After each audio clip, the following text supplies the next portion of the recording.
Are you looking for inspiration on a daily basis? Well, check out Deal to Heal Teas. With our inspirational teas, you're sure to find something that will inspire you. Just go to dealtohealteas.myshopify.com. That's Deal to Heal Teas. Put some inspiration in your situation. Wear inspirational tea and be inspired all day. That's Deal to Heal Teas at dealtohealteas.myshopify.com.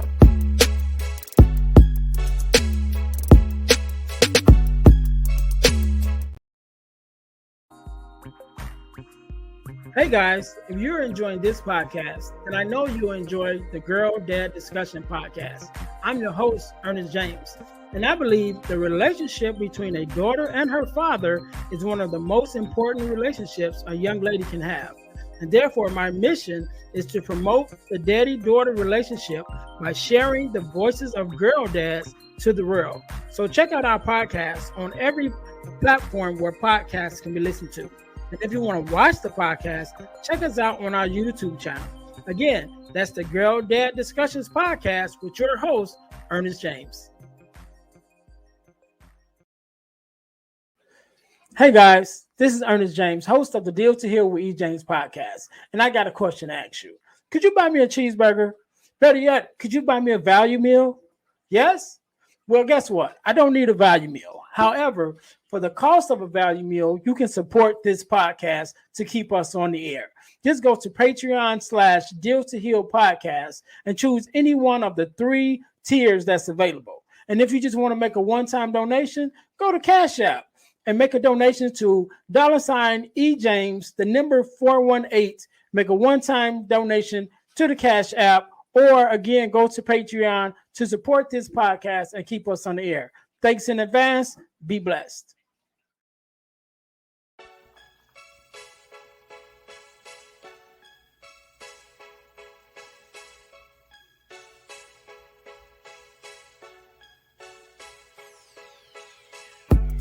Welcome to Deal to Heal with E. James podcast.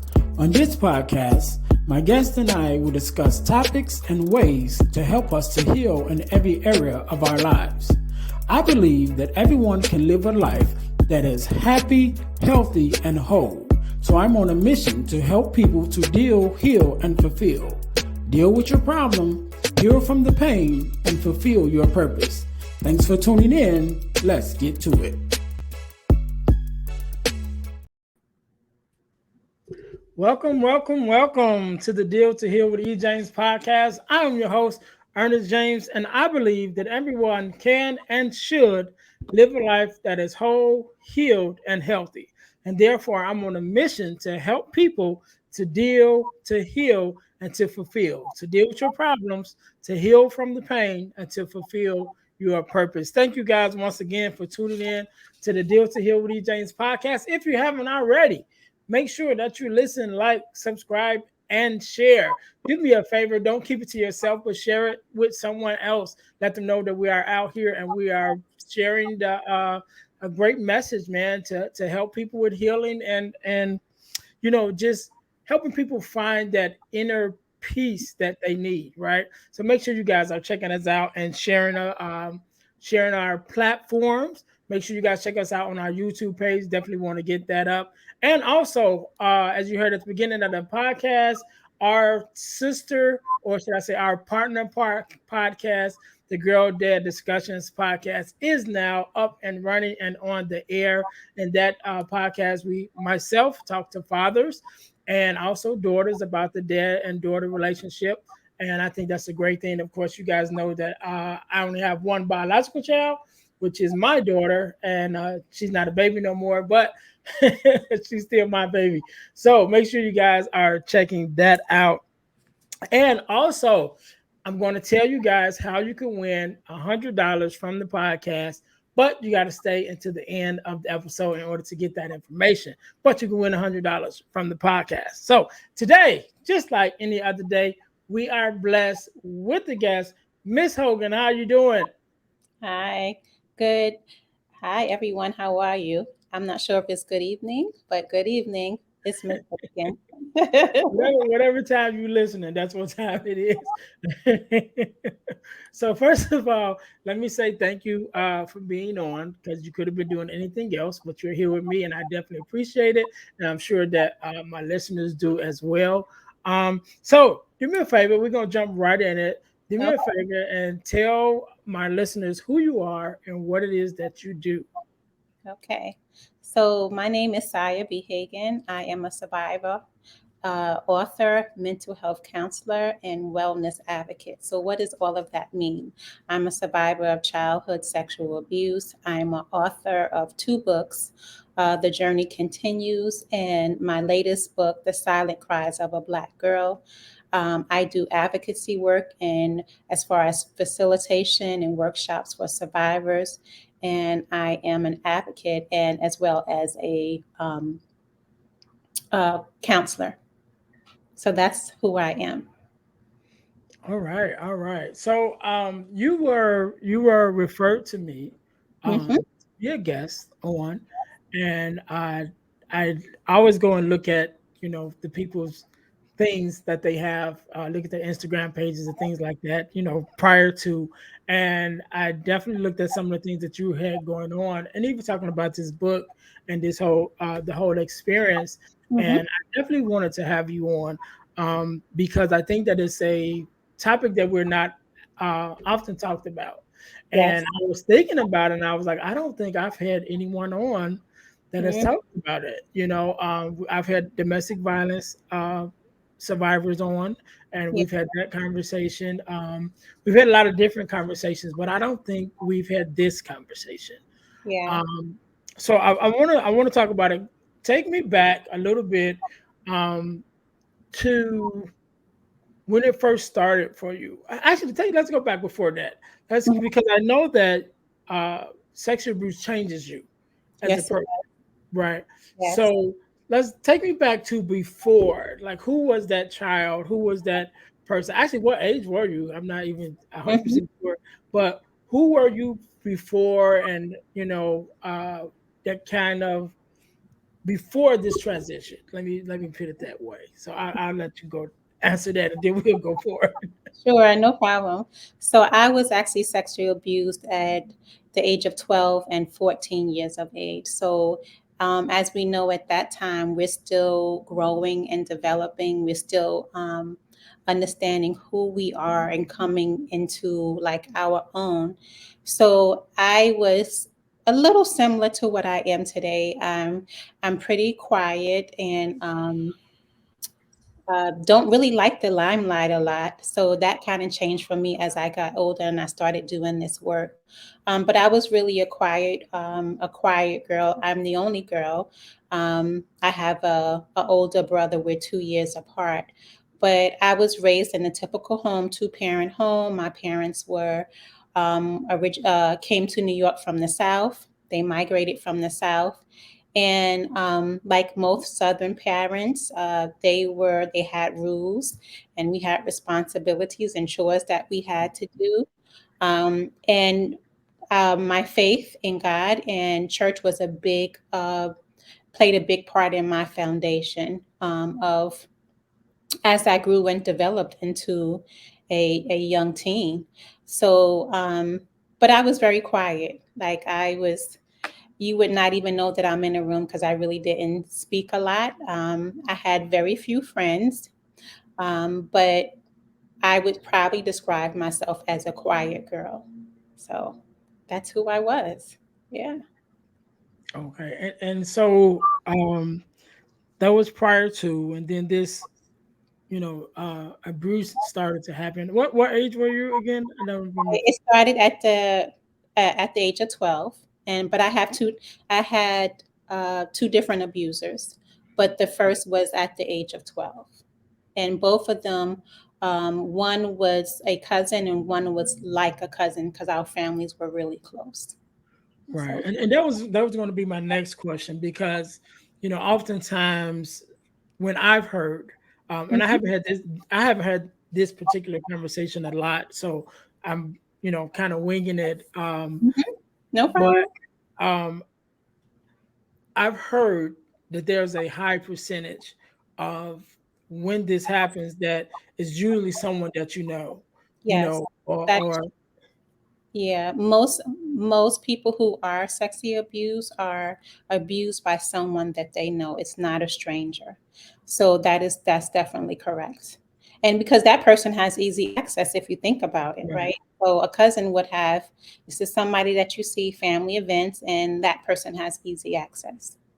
Yeah, and then also that person knows you, and like you said, you identified as a quiet girl, Mhm. so that probably played somewhat into them, even deciding in their mind to even go there. Mhm. That okay, maybe she won't even say nothing because she don't talk that often anyway. Yeah, But you did say something, I right? did, Um, did say something. It was my second abuser. My first abuser, I never spoke about until I was a young adult. But my second abuser, because he came from the South as well, I believe, and he came to stay with us because he wanted to make a life mhm, here in New York, and so that's really when like my journey began in regards to using my voice to tell someone, to tell, in this case, my parents, what had happened to me. And it wasn't me verbalizing it because I could not find the words to tell my parents what happened. So I came home one day from school because he was continuously threatening me. And all I can imagine myself is being, 14 and pregnant, right? So I was really fearful of that.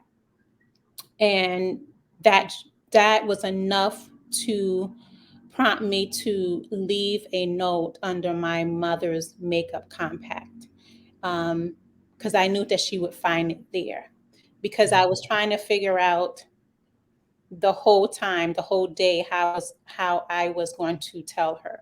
But I knew, and I had said this when I was talking about this before, like I knew today was the day. Today was the mhm. day that I was going to say something. And I was reminding myself that all throughout the day as I was in school and I was coming home, it was today is going to be the day. Today is going to be the day that I'm going to say something. I'm going to share this with my parents. So I could not come up with the words, but I was able to write it and put a note under my mother's makeup compact, and she found it. And once she found it, she then spoke to my dad. And my dad he was the protector. He was my protector.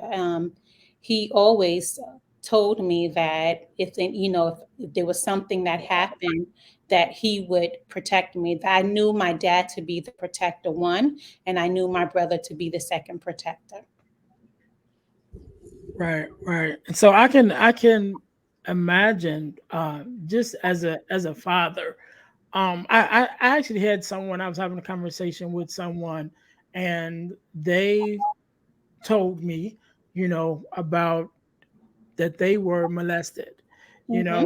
and they said I know the person, but they Mm-hmm. wouldn't tell me who the person was. And I said, I'm glad that you won't tell me because I don't know what my reaction would be to that person, Mm-hmm. and my although as a father, I definitely can resonate with your dad that you want to be the protector, Mm-hmm. um, and you want to do something, but Yes. you kind of have to wear it out, like because what you might do might take you away where you can't protect no more. You know what I'm saying? Yes. So you But kind of have to like, what, I know what I want to do. You know what I'm saying? But if I well, do what I want to do, yeah. that's not gonna help my daughter. My dad was that he was that man, and so that's what he did. And when my mother did tell him, he just kind of he lost it, you know. At that point in time, my cousin was not home. He was not, he wasn't in the house at the time, but he waited for him, and it was a big altercation. The police had to be called. So it was a normal a normal father's Hmm. response, right? Yeah. In regards to something has happened to their child. And, although I don't remember every little detail, but I remember pretty much all of it, and it's something that you don't forget. So my father did react as most Yeah. fathers would, And you then know. I want to just even with both your parents, right? Because sometimes, especially in when it's in the family, when it's someone in the family, and then when they find out, sometimes it's the parents or whoever, they Mhm, don't want to believe that, this loved one, this person, this, mhm, person that we've invited into our home would mhm. then betray our trust. Exactly. And so a lot of people don't believe it initially, you Yeah. know. So I'm glad even that your mom not only believed it, but then even had the conversation with your dad, so that took action right away, because it's unfortunate a lot of times it does happen where the person that you tell don't believe you, and Yeah. so sometimes it continues until finally someone else does, or until they come around. So I'm glad, even with that your parents had the wherewithal to be like, you know what, let's take action. You Yeah. know, And um, that's one of the things that I talk about in the book. Not only the silent cries of a Black girl, but I believe in a little bit in the journey. So I talk about one of the biggest things that survivors want is they want to be believed, right? Which is a lot of reasons why survivors they stay quiet, because there's a fear of sharing and not wanting and not being believed by others. So if they are in danger or they feel like they're not going to be believed, or if they attempted to even share it before and they were not believed, then it's less likely that they're going to attempt that again. And so that is so crucial when it comes to survivors and supporting survivors, that we have to make sure that we are listening and that we believe them. um, and so I just wanted to like really stress that, because that is really crucial, and it could really determine whether that person is going to start their healing journey or it's going to make them withdraw and not yeah, say anything again. So right, yeah, I was fortunate enough that my parents did. yeah. And I want to talk to that real quick. So Mhm. first of all, I want to congratulate you for having the courage, to speak up, Yeah. because one of the I wrote a book called The Four Core, right? So I'm a fatherless daughter advocate, right? So I do work on behalf of fatherless daughters, and so I wrote a book called The Four Core, which is the four core values that every daughter should get from her father, right? Mm, And so we okay. go through different values, but one of them that I talk about is protection. And so automatically, usually when we say protection, we think about the physical protection, and Yeah. I always say we think about the movie Bad Boys with the scene with Martin Lawrence, and when the boy, so we all got that. Yeah. But when I'm talking about it, what I say is not necessarily definitely the physical protection, but Hmm. the other kind of protection is the safety, and most of it is the safety to voice how you feel and to Yeah. be able to voice what's going on with you. And as a father, that's one of our things to definitely instill in our daughters the strength of their voice to be able to say, "Hey, this is how I feel. This is how I think. This is what I believe is going on. This is what's going on with me." And Hmm. so I congratulate you for having the courage to speak up, but even with that, Hmm.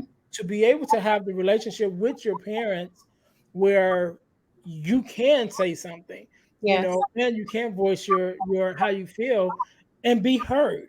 Yeah. Even if it's through a letter, it's still your words. Excuse me, it's still your words being related, and definitely have to be some kind of relationship already built there, some kind of foundation already built there, Absolutely. to that Yeah. you felt like, okay, I can say something, you Yeah. know. So So definitely that is another thing that I talk about in the book, The Silent Cries, is that even if, because it's, although it's considered a book, it's really a resource guide. It is my story of my actual story of my survival and how I shared my abuse with my parents.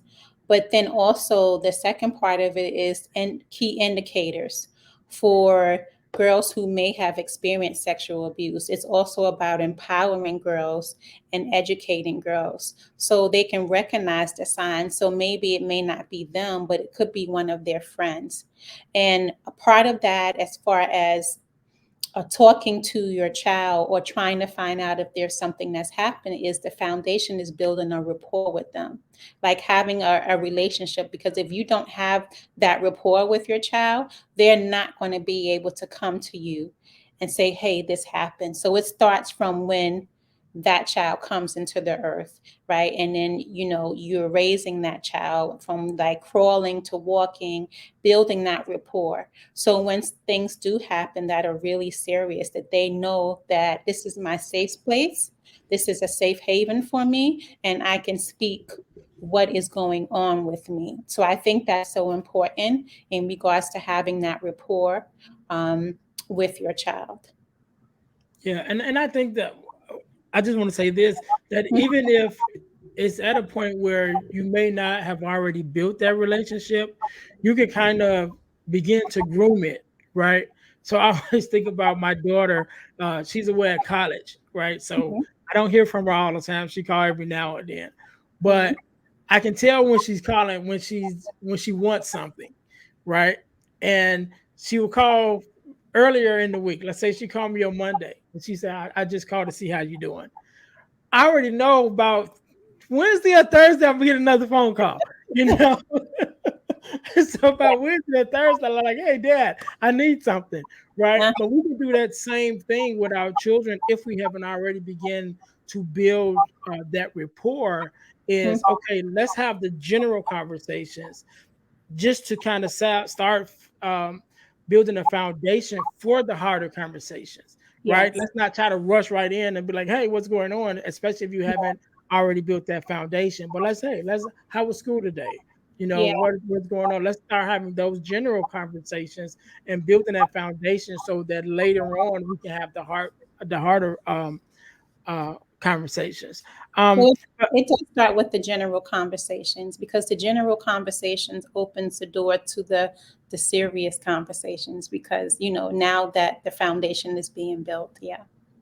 Yeah, yeah. So I want to go back a little bit, right? Because I know I had mentioned earlier, and you definitely agreed that you know having this account definitely changed your life, Yeah. right?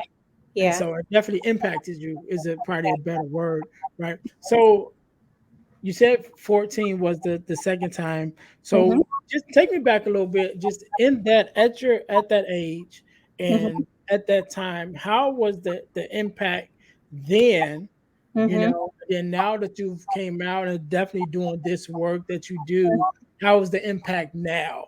Because there's definitely a transition to go from a victim to a survivor, should I say, right? Yeah. You Yeah. know, and to go from someone that something happened to, but now you're an advocate on Yeah. behalf of those that Yeah. you know have been through it. And so, tell me a little bit about the initial impact that it had on that young girl, and then Hmm. now as the woman that you are now, the impact that is still having on you, but then now how you were taking that impact and using it to impact others. Yeah. So I would definitely say, as a young girl, even after that, the whole situation happened with my cousin coming home, and like I said, there was a big altercation, and the police um, had to come and get involved. There's so many parts that, like, after that incident, that I don't even know about. It's like it was my parents never spoke about again. I do remember seeing, after that, my cousin one other time, and he came to the house. He was escorted in by my brother to collect his things, and that was it. It was almost like that was done. It was never talked about again until I brought it up as I got older. So it was just a long period of time that um, nothing was really spoken about. And I think it was because, like, my parents did, like a lot of parents didn't know what to think. I don't Mhm. think they understood the magnitude of the abuse. And that was kind of talked about as I got older, but it wasn't brought up again until I brought it up. So, um, I sought help as I was growing and developing, and I realized that this was an impact on my life. So basically, I had went to school, graduated, was in the working world, and then I realized through a conversation with people who were aware of what happened, because I did share with certain people, and I actually thought that because I was able to share with certain people that I was okay. And that's also a misconception, right? Just because I'm sharing it, saying, hey, this happened to me, that I'm okay. And that was not the case. So after having a conversation with a friend, I had actually went to service the next day, or that Sunday, and the sermon that was preached at that Sunday was spoke directly to me, and all I remember is being laid out in the altar, and someone praying over me, and then I realized how I needed therapy. Right, so therapy was a part of my journey of healing, but also writing was a part of my journey.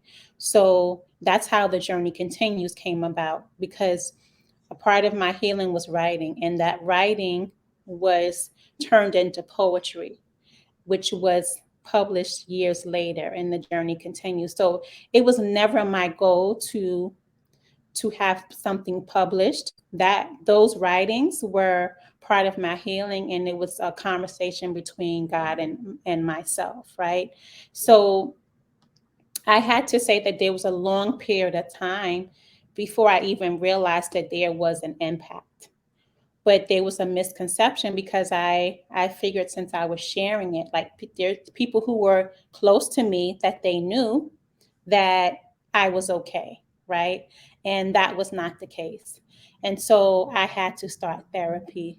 I had a strong mistrust for men at the time, right? And that was one of my red flags, that there was an issue there that needed to be addressed.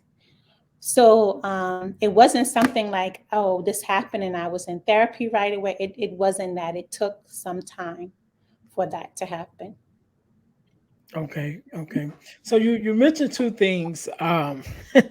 You mentioned two things, and sometimes it's like a oxymoron. As I think that that's what they call it, because you mentioned going to church and Mm, going to therapy, mm, right?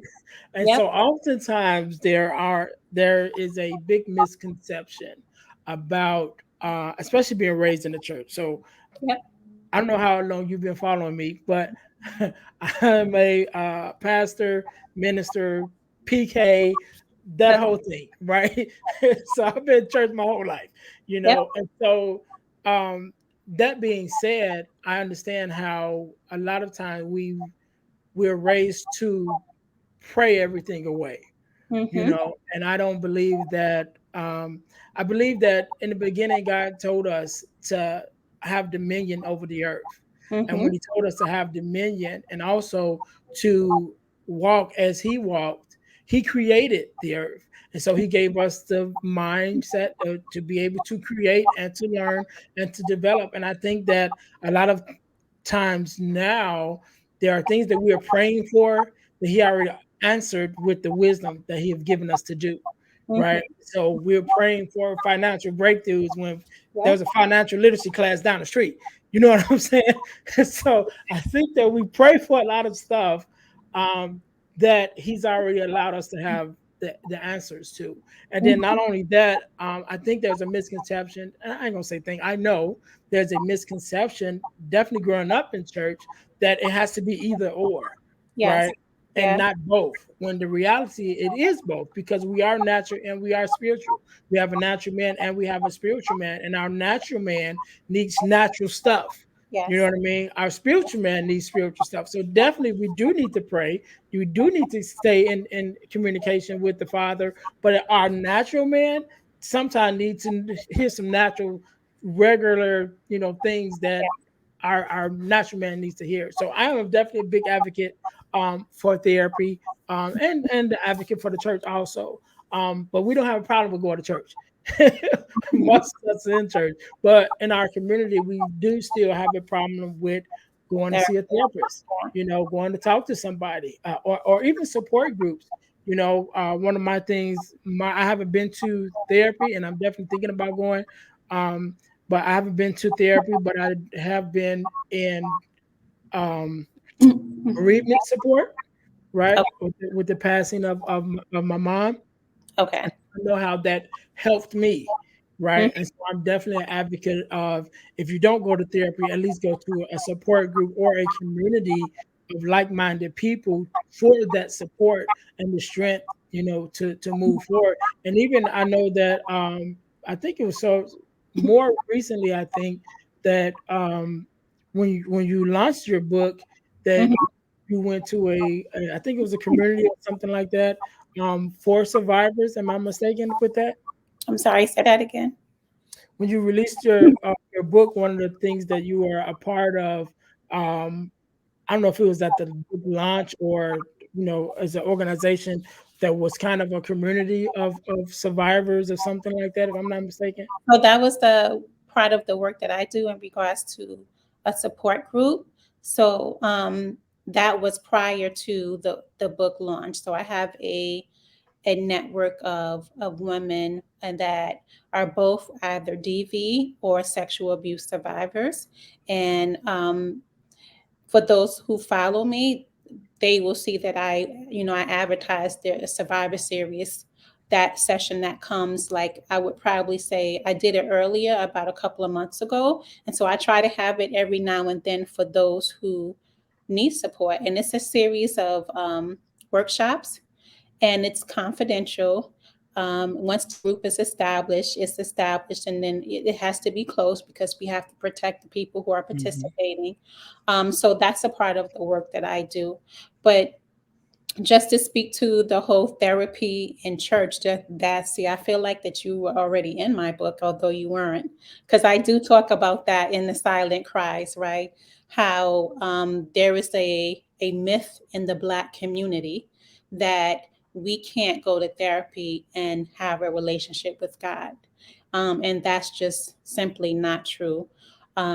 We can stand, hold, and walk in our values as Christians, but it is necessary for us to seek therapy sometimes, and then there's no shame in that, particularly as we are coming out of the pandemic and we're in the mental health crisis. Who are we in a mental health crisis? It is Yeah. just so much going on.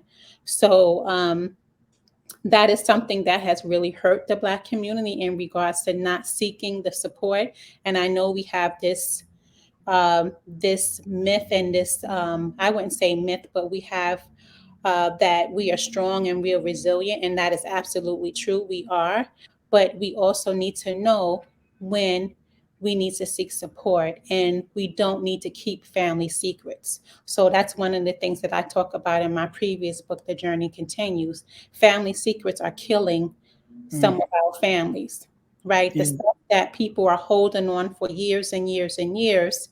And in some cases, some of our loved ones that have gone on and died and still died, that secret died with them. That's killing us. That's killing our families. And so we need to know that, yeah, it's okay for me to share.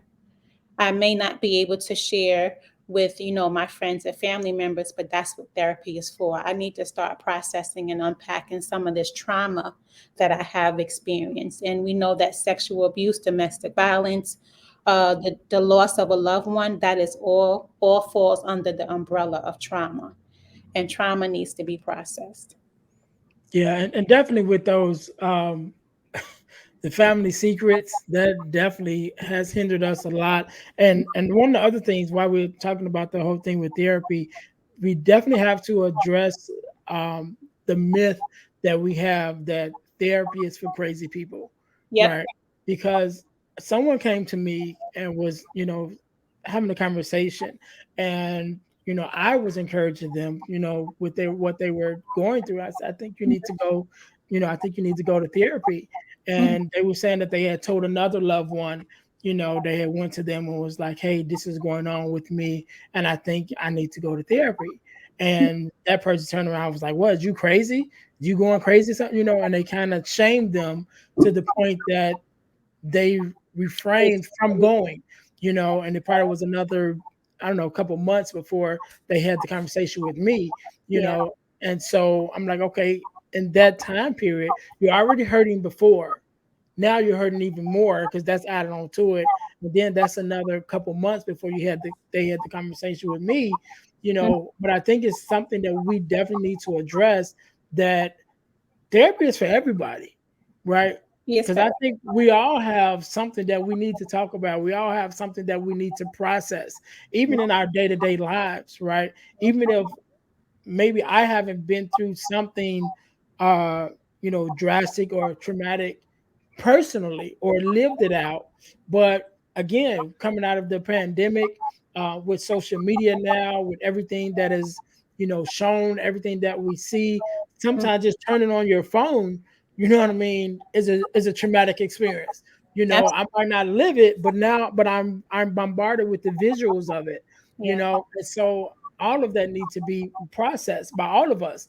And so, and I'm not going to say that therapy isn't for crazy people, because I think all of us is a little crazy, including myself. I Now, think we all got a little bit, say that because if when we think about it, we came out of just thinking about what we went through in the pandemic. And I talk about this so much, and maybe people are tired of hearing about it, but I'm not tired of talking about it because I feel like it's so serious.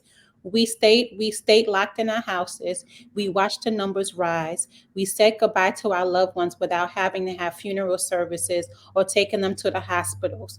And then after that, now we're in the smoke and the that's coming from Canada. Like Mhm. there's so many things that are happening in our world, and if you just just pay attention to what's going on, right? There things are not what we are used to them being.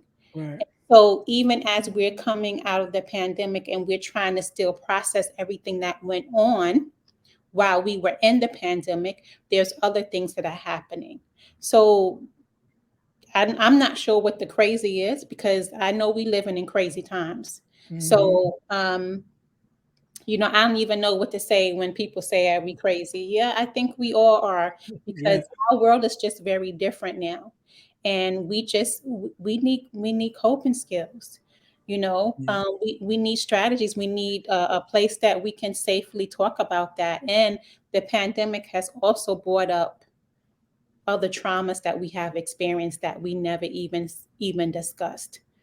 So, which is why we're in a mental health crisis now, because of not only the pandemic, but the other things that happened prior to the pandemic that we Hmm. never talked about, right? We Right. stay silent because we don't talk about those things. So, all of those things is the reason why therapy is necessary. And when you need to go, just go. Just go. Yeah. There's no shame in that. So, Yeah. And so I want to transition just a little bit, mhm, because we talking about therapy, and there's definitely a healing process that we go through with the therapy.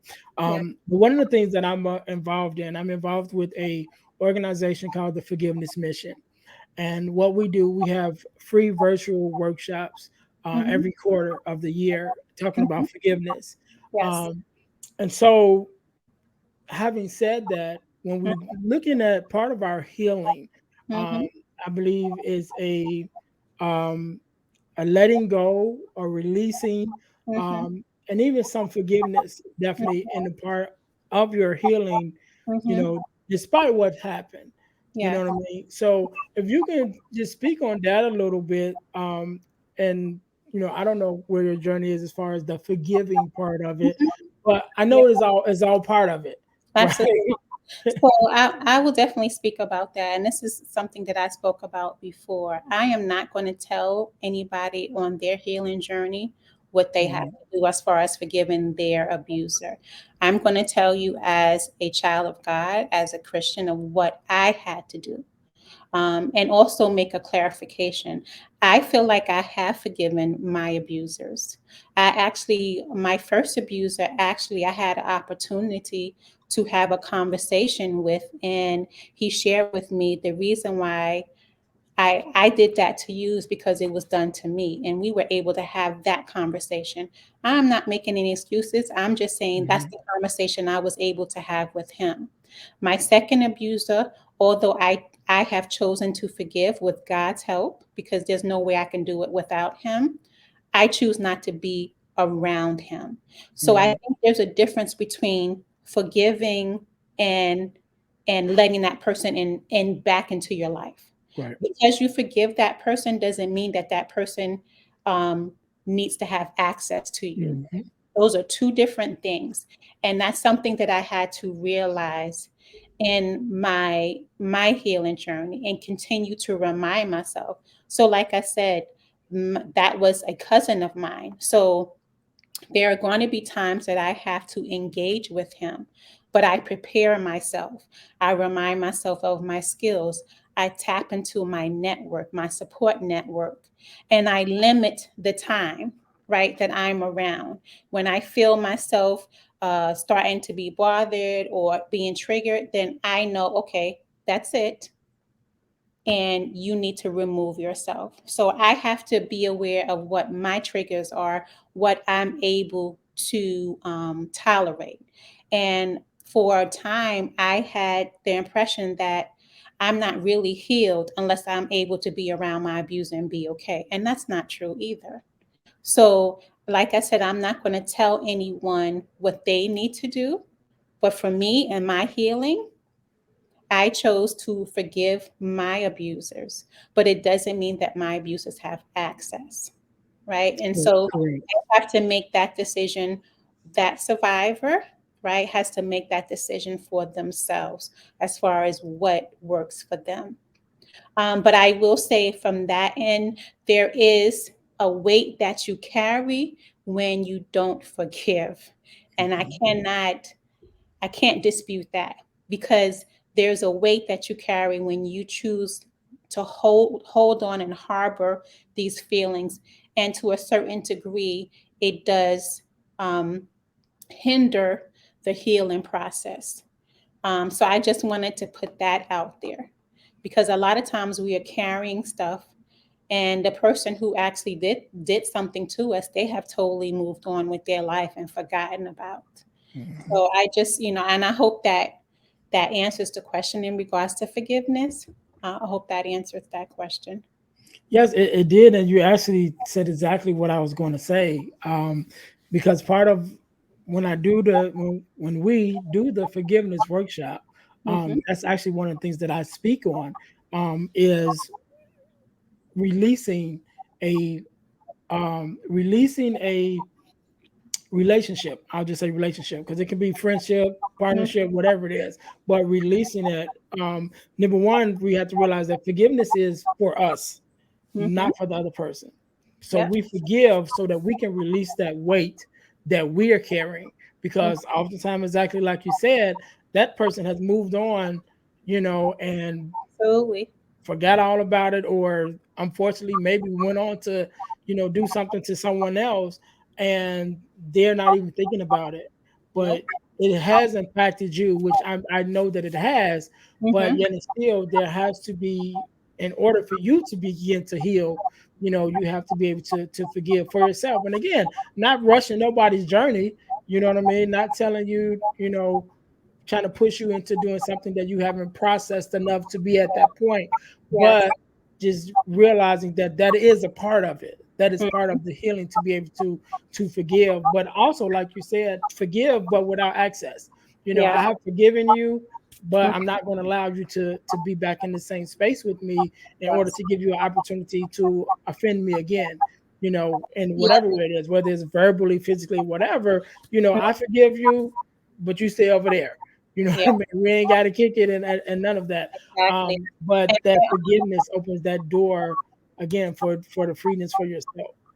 I just wanted to add to that because I did, like I said, I had the this impression that I had to be around my abuses in order to totally forgive them. And I even attempted that. And when I attempted to be in the same space as he was, he said something that was totally inappropriate and it triggered me.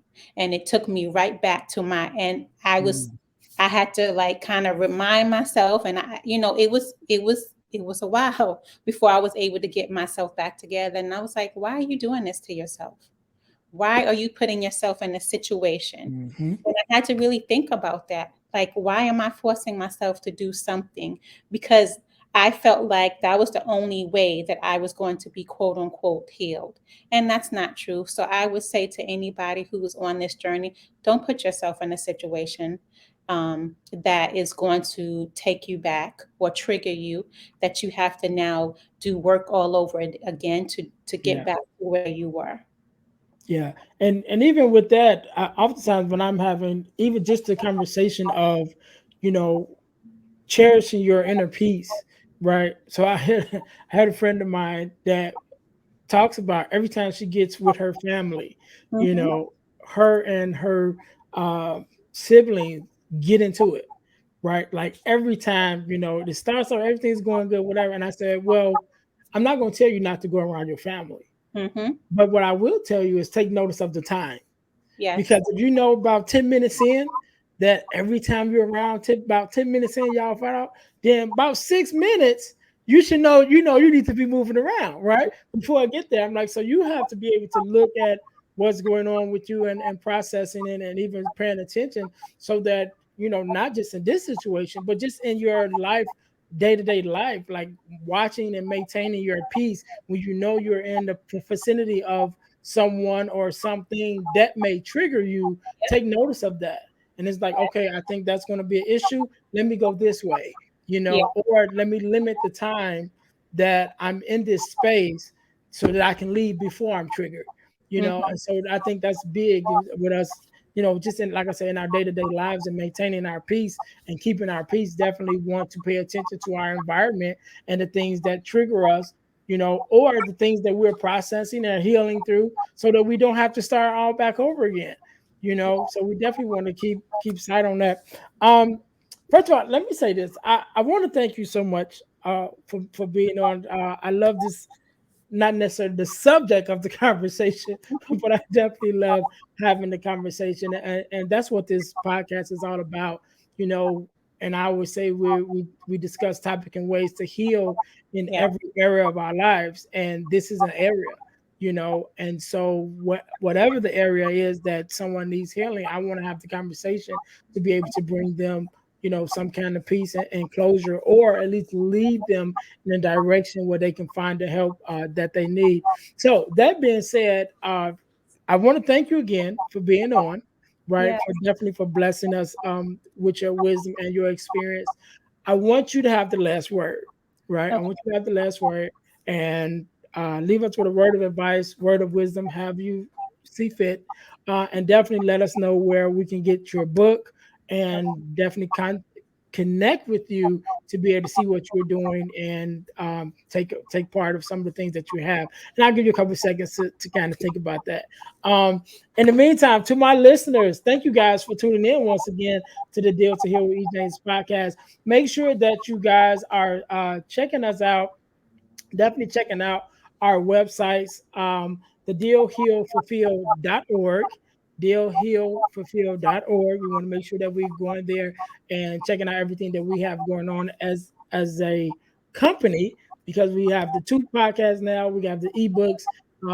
Also, for those that don't know, I am a um, professional speaker, so I will come to your school, to your organization, and speak on a variety of topics. Let me know, and then we can do that. But you can be able to book me there at the dealhealfulfill.org. Also, find about the workshops that I have going on. Also, ebooksbyejames.com. Ebooksbyejames.com is where you can find my ebooks, including one of the that we talked about today, which is the core four, which is the core values that every father should be giving to his daughter. And I think that's very good. And also, there's other ebooks there that you also can take advantage of.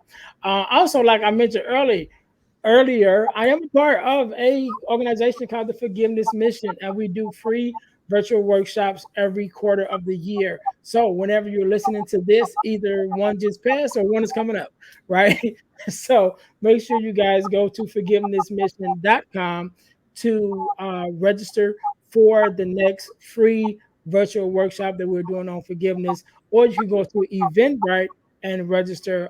We talk about forgiveness, what it is, what it's not, forgiveness of self, forgiveness of others, forgiveness of the world, and even the impact on forgiveness on your health, right? So we talk about all those things, and definitely still working and adding more content to the workshop. So make sure that you guys are going and checking us out at theforgivenessmission.com.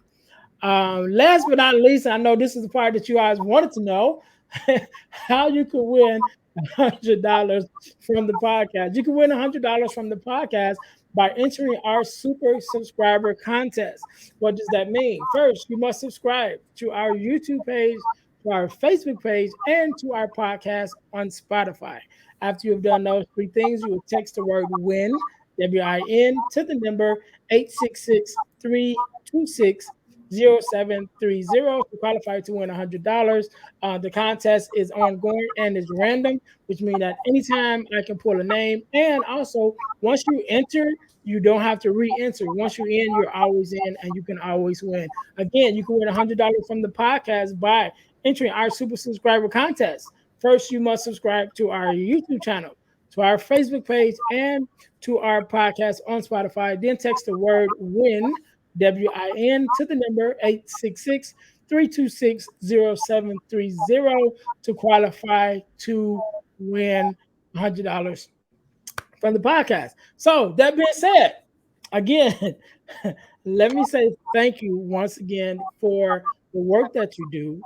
Thank you for allowing yourself to be a vessel to take something that the enemy meant for evil and God turned it into good.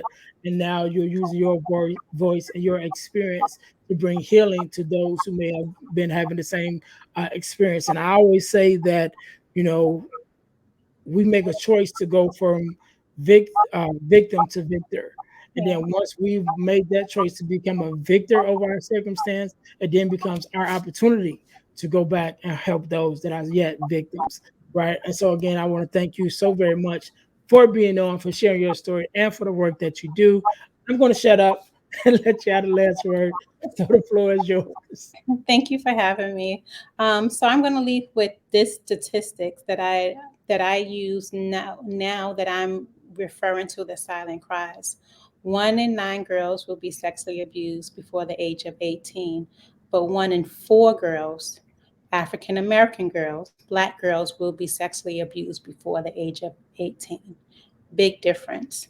So if you want to follow me, you can follow me at Siah B Hagin on Facebook, on Instagram, on TikTok.